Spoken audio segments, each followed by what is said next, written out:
Muito obrigado, doutora Maria del Carmen Battaini.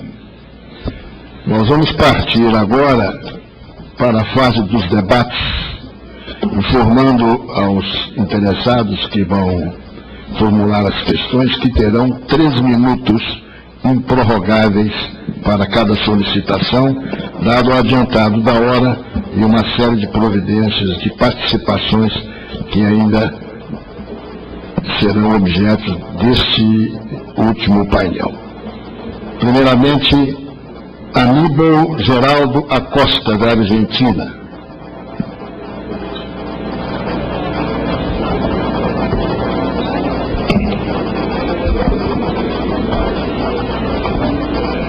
Buenas tardes, muchas gracias a todo el panel.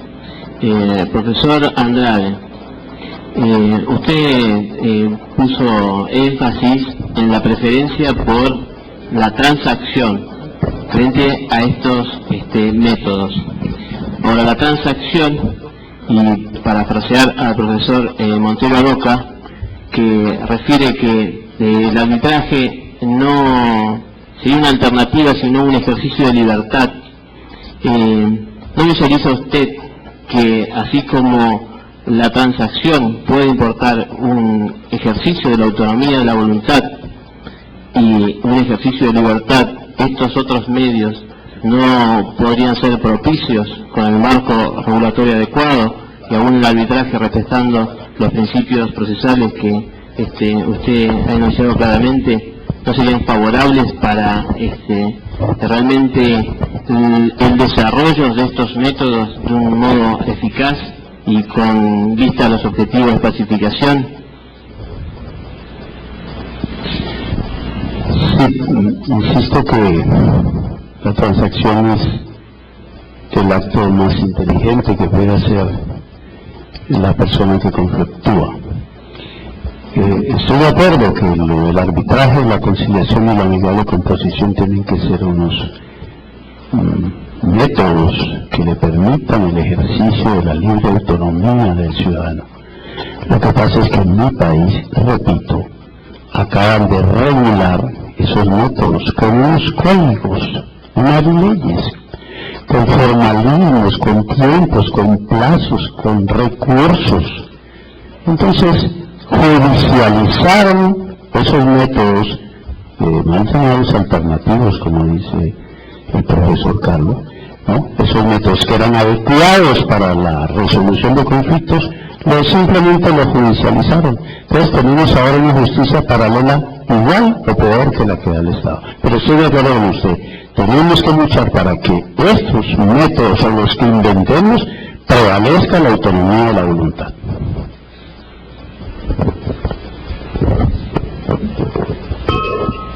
Eleonora Valete, da Argentina. Eleonora Valete, da Argentina.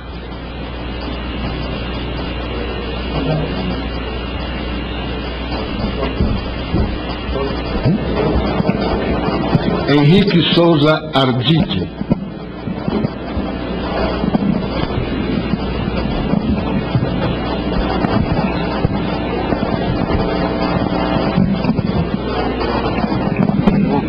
Está bien. Sí, estaba explicando fuera que voy a desistir de defender la ponencia, primero por sus características dentro del proceso penal, que no encaja bien en los lineamientos de esta jornada, y también un poco colaborando para que se llegue a tiempo en la terminación y la participación de los otros que tienen que hablar. Así que le agradezco mucho la posibilidad, y por esa razón voy a desistir de defender mi ponencia. Gracias. Osmar Cornejo, Perú.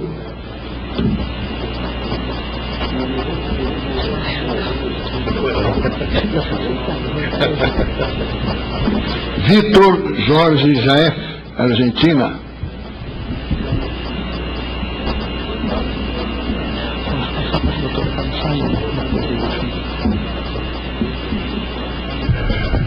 Encerrada a fase dos debates, nós vamos aproveitar para fazer um sorteio a respeito de uma obra que será oferecido pelo Instituto. Sim. Perdão, não estava relacionado, por isso que eu não chamei a doutora.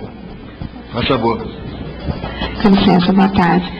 Carla Sarrino Trabus, eu sou presidente da Comissão de Mediação, Conciliação e Arbitragem da OAB do Estado de Goiás e gostaria de fazer uma pergunta para o professor Carlos Carmona.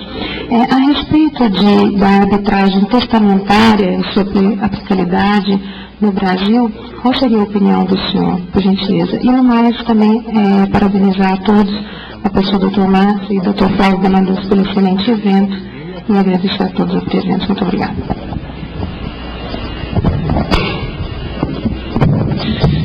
Eu não lembro qual país na América Latina tem legislação específica sobre a arbitragem testamentária.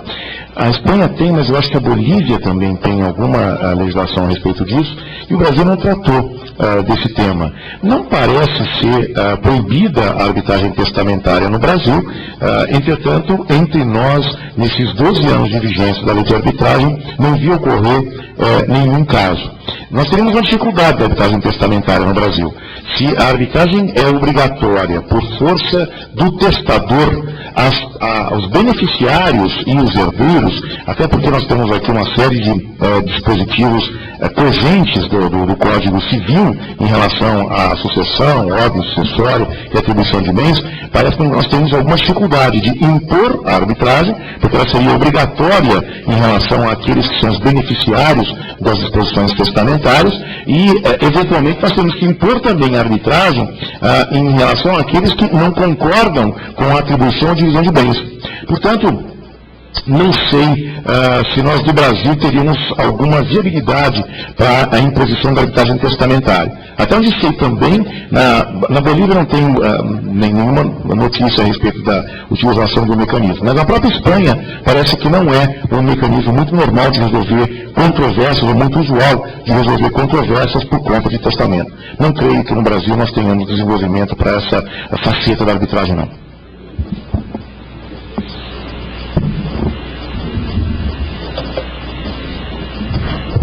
A mesa vai... A doutora quer falar?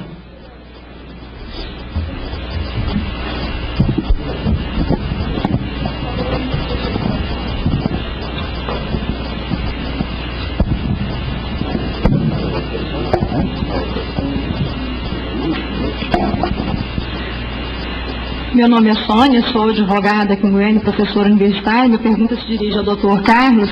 Bom, primeiramente aqui no Estado de Goiás a arbitragem sempre andou muito bem, inclusive foi pautada e nasceu do sonho aqui do nosso desembargador Vitor Lenza. Enfim, aqui a gente sabe que há muito anda muito bem. Agora, eu tenho duas perguntas. Primeiro, com relação à arbitragem endoprocessual 331.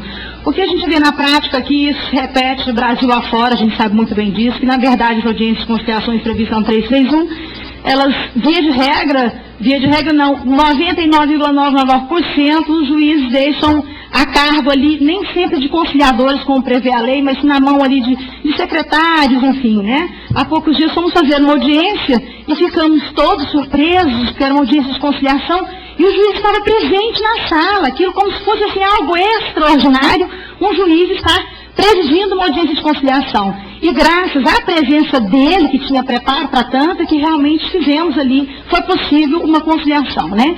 Agora, o que nos ocorre muitas das vezes aqui, nas varas de família, e a minha pergunta se dirige exatamente ali à arbitragem no direito de família, que é claro, isso ainda é vedado no nosso ordenamento jurídico, em razão de estarmos tratando de direitos indisponíveis, né? Bom, mas nas varas de família, por exemplo, temos demandas ali que poderiam perfeitamente serem resolvidas através da mediação e, via de regra, também o que acontece é termos ali alguns funcionários despreparados, que na verdade não são conciliadores, e o juiz também não se faz presente. Há pouco estávamos sentados fazendo uma audiência, então pedimos a presença do magistrado, porque o escrevente já foi redigindo o termo presente juiz, presente ministério, não estava presente nem juiz. Não estava presente no Ministério Público. Não foi tentada a conciliação. Não, volta atrás, chama o juiz, chama o Ministério Público, vamos tentar resolver isso aqui. Depois de 2 horas de muitos debates ali, né? E, enfim, uma juíza presidindo aquela audiência, ela alertou muito bem as partes, tanto o nosso cliente falou, olha, os alimentos foram fixados, mas o tribunal pode reduzir, enfim. Conseguimos ali uma conciliação. Qual é a visão que o senhor tem da possibilidade da arbitragem se estender para a área do direito familiar, né? E qual a visão que o senhor tem para melhorarmos ali a mediação endoprocessual? O que se fazer para exigir que realmente ou sejam juízes ali presidindo, ou se não há como, né? Até porque o próprio CPC dá essa liberdade, né? A lei foi feita assim, o conciliador poderá fazer. Que se faça realmente através de conciliadores. É só, muito obrigada e parabéns a toda a mesa. A pergunta é longa, nossa colega. Então vamos começar pelo princípio.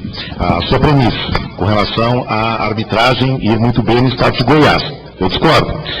Goiás teve uma arbitragem que mostrou-se, na verdade, uma simbiose ilegal entre um método que se chamou de arbitragem e o Poder Judiciário, o que, na verdade, não é arbitragem segundo a Lei 9.307. Houve aqui, na verdade, um regulamento que acabou se apoiando também no Poder Judiciário e que acabava fazendo com que as decisões arbitrais fossem homologadas pelo Poder Judiciário, o que contrariava diametralmente a Lei 9.307 e, portanto, mostrava um mecanismo, sem dúvida nenhuma, com a sua validade. Não tira a validade do mecanismo, não. É um mecanismo adequado, talvez, à situação local para a solução de controvérsias, mas que a arbitragem não era, nos termos, no sentido legal da palavra. Segundo, a questão do juiz. Nos diversos centros, o Brasil é um país continental, e nós temos efetivamente situações muito diversas em todos os nossos estados. Certamente vai haver lugares em que o juiz tenha o tempo e as condições necessárias para fazer mediação, conciliação, para participar de todas as audiências, e há estados realmente em que as pautas das audiências no interior são bastante largas. E, portanto, se o juiz é vocacionado, é claro que ele deve se predispor, sim, a receber as partes e a conversar com elas. Nos centros maiores, isso torna-se praticamente impossível. Primeiro, porque o juiz não tem tempo. Segundo, porque não tem as condições necessárias. E terceiro, porque não tem preparo. É claro que as escolas de magistratura, e essas escolas de magistratura têm sido incentivadas pelo Superior Tribunal, as escolas de magistratura estão tentando também dar ao juiz essa capacitação de mediação e conciliação. Alguns juízes captam bem esses ensinamentos e vão poder aproveitá-los, desde que estejam no ambiente adequado. Mas eu não vejo nenhuma dificuldade em fazer-se mediação e conciliação com funcionários. A ministra Fátima Andrighi teve uma experiência interessante. Os seus conciliadores em Brasília eram funcionários. Eram funcionários que faziam curso de mediação e, portanto, serviam como mediadores e conciliadores no ambiente propício. Deu muito certo. Portanto, as nossas experiências pessoais, claro, vão ser positivas ou negativas, dependendo da estrutura que as comarcas, as diversas comarcas desse país imenso, tiverem. As experiências que nós estamos vendo em São Paulo, o estado de São Paulo hoje é responsável por 25% de todo o movimento judiciário do Brasil. Portanto, é uma experiência consistente, embora seja uma experiência um pouco desvairada. Mas, de qualquer maneira, nós em São Paulo estamos vendo que esse setor de conciliação está funcionando melhor do que a conciliação feita pelos próprios juízes. Aí, em São Paulo, eu pergunto, valeria a pena investir na formação do juiz como mediador? Acho que não. A sua última colocação, com relação à arbitragem em direito de família. Acredito que o meio adequado para resolver as controvérsias de família não é a arbitragem. A arbitragem coloca-se muito bem nas controvérsias cíveis e comerciais, mas não se coloca bem nas controvérsias de família. E coloca-se de maneira mais ou menos adequada nas controvérsias trabalhistas. Portanto, nós temos aí uma gradação que, a meu ver, precisa ser melhor estudada. Não vejo por que implementar ou estimular a arbitragem em matéria de família, quando a mediação talvez seja o mecanismo mais interessante para resolver as diversas controvérsias que se colocam para o nosso Poder Judiciário. É isso. Joel quer dizer alguma coisa, então. Microfone.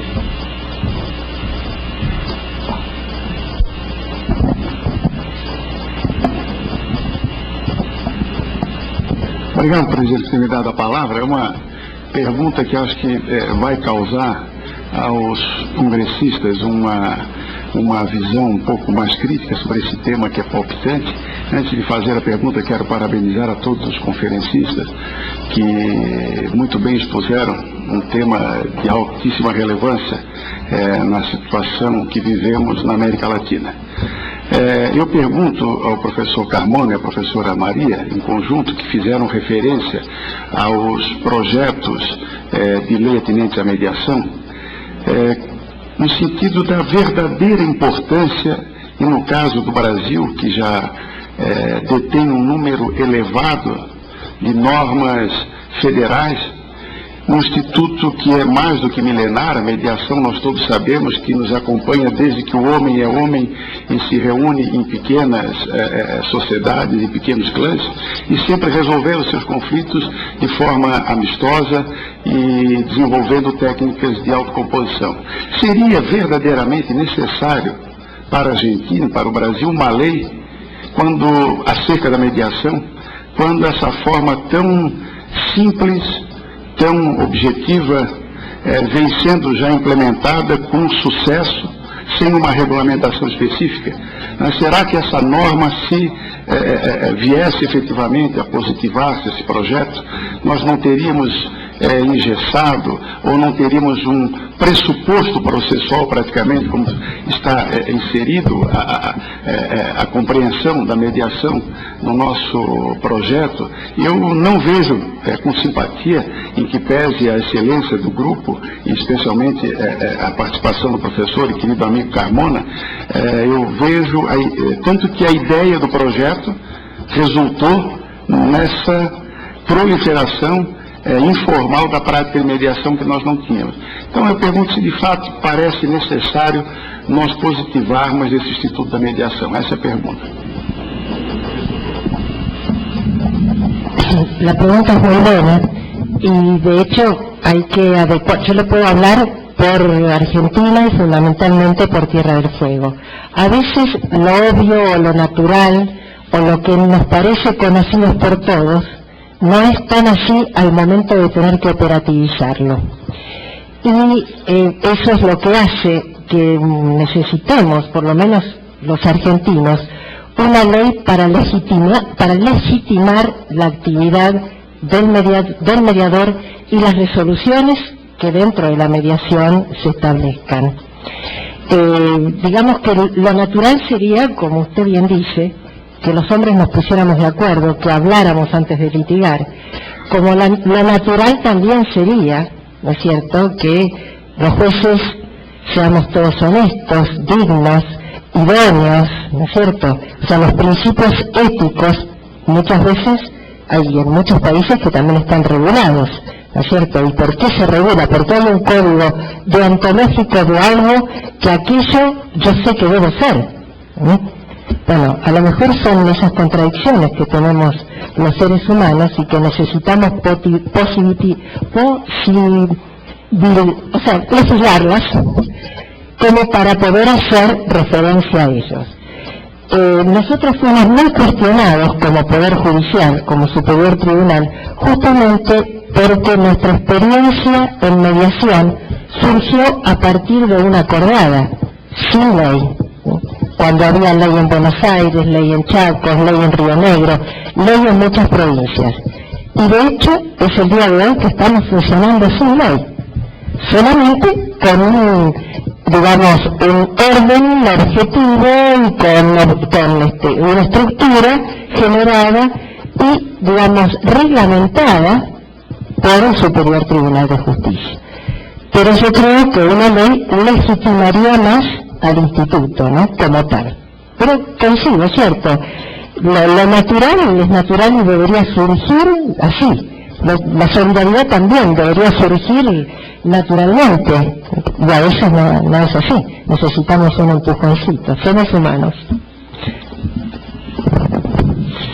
eu diria que, do ponto de vista do Brasil, esta lei que foi feita em 1999, esse projeto de lei, era necessário em 1999. 10 anos depois, totalmente inútil. De tal maneira que eu mesmo já abandonei até o diálogo com o ilustre senador que detém, agora me lembrei, é um senador, que detém há 8 anos, está relatando esse projeto de lei. Espero que ele continue relatando, porque esse projeto é totalmente desnecessário hoje. Mas não é do seu estado, não. É perto, viu? Nós vamos encerrar a fase dos questionamentos, dado o adiantado da hora, e antes de suspender a sessão para um cafezinho, eu vou sortear uma bolsa, 50% de uma bolsa de pós-graduação, lato sensu, em prática forense, sob os auspícios da ATAMI.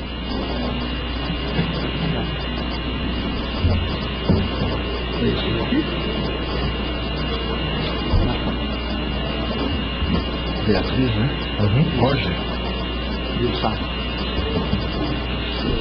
Beatriz Borges de Sá. Não é Borges. Borges. Não é Borges, não é parente. Ah, tem que estar presente? Tem.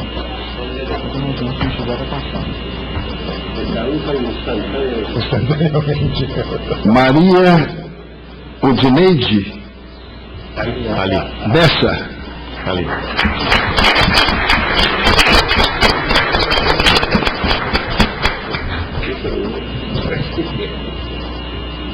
Parabéns.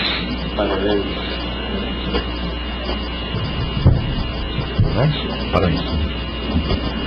Sônia Maria de Oliveira.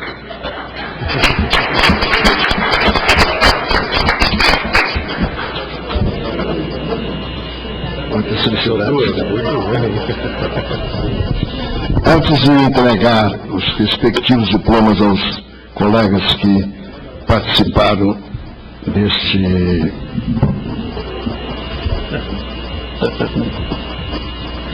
deste tema, eu queria informar-lhes de que o Instituto de Direito Processual, ou melhor, o Instituto Pan-Americano de Direito Processual, realizou ontem a sua reunião anual e foi conduzido ao cargo de presidente o professor Adolfo Alvarado Veloso, que vai cumprir mais um mandato, felizmente, no comando da instituição.